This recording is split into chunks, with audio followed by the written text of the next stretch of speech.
I got so much motherfucking design on right now. Break it down, bring it back, make it clap. I got 3 old thoughts, new block, where that thing. Bitches on my line, and you know. Assalamualaikum warahmatullahi wabarakatuh. Perkenalkan, nama saya Besti Putri Sri Ramadhani dari Universitas Negeri Makassar dan Fakultas Ilmu Keolahragaan dan Kesehatan dengan Prodi Pendidikan Jasmani, Kesehatan dan Rekreasi. Di sini saya akan mempresentasikan tugas ilmu kesehatan pada bab 1, yaitu kesehatan olahraga atau sports medicine.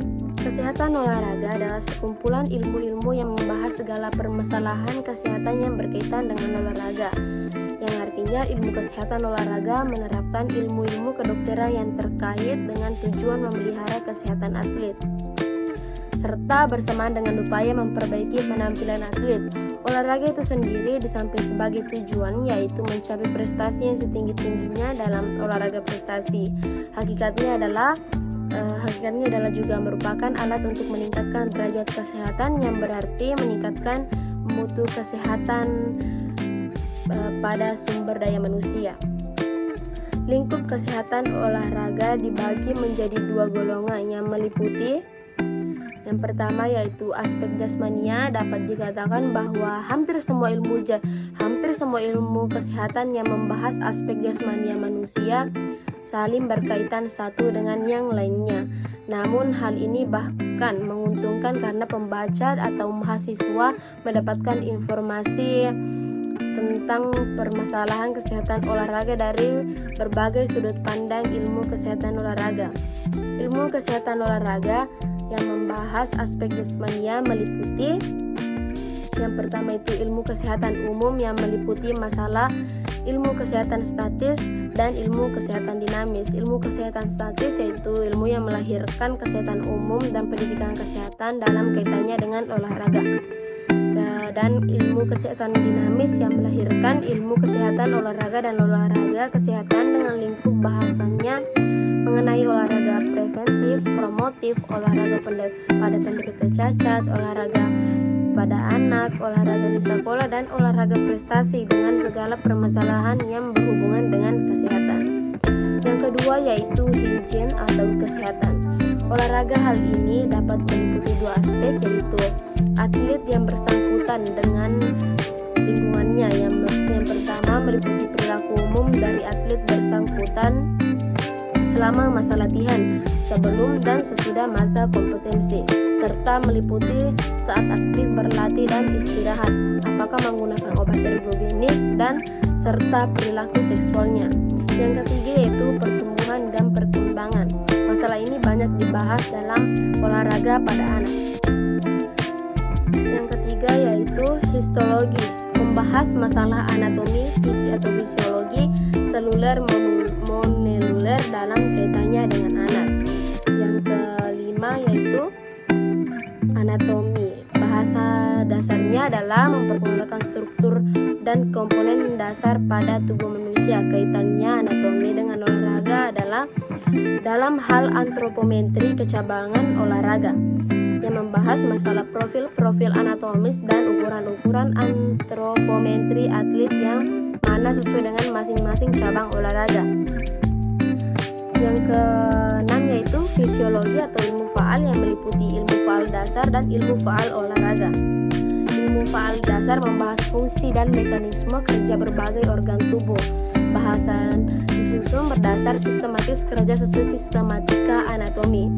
Dan ilmu faal olahraga atau ilmu faal kerja ini merupakan bab dasar dalam ilmu kesehatan olahraga. Ilmu faal olahraga atau kerja membahas respon-respon adaptasi fisiologik dari berbagai organ tubuh terhadap kerja dan olahraga.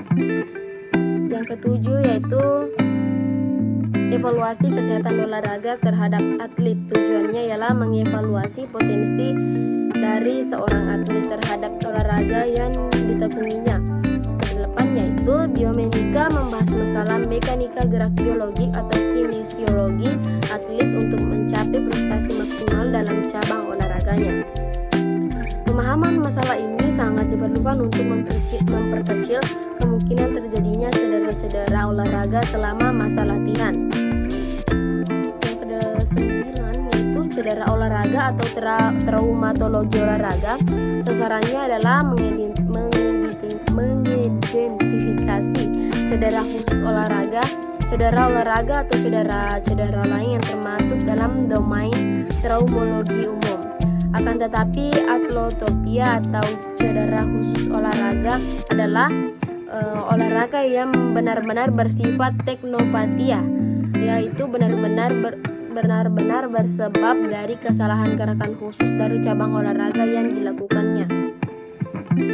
Oleh karena itu, pemahaman biomekanika dari teknik gerakan itu sangat penting dipahami agar dapat memahami mekanisme terjadinya cedera sehingga dapat dilakukan pencegahan cedera.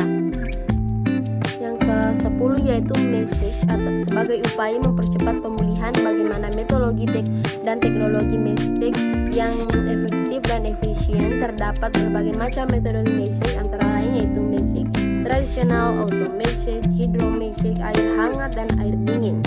Yang ke-11 yaitu nutrisi dan gizi.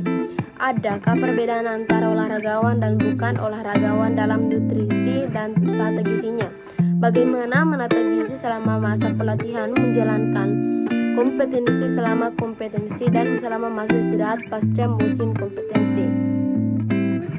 Yang ke-12 yaitu farmakologi atau perlu dipahami pengertian doping, etika, bahaya, dan bagaimana menggunakan obat-obatan agar terbebas dari penyalahgunaan pemakaian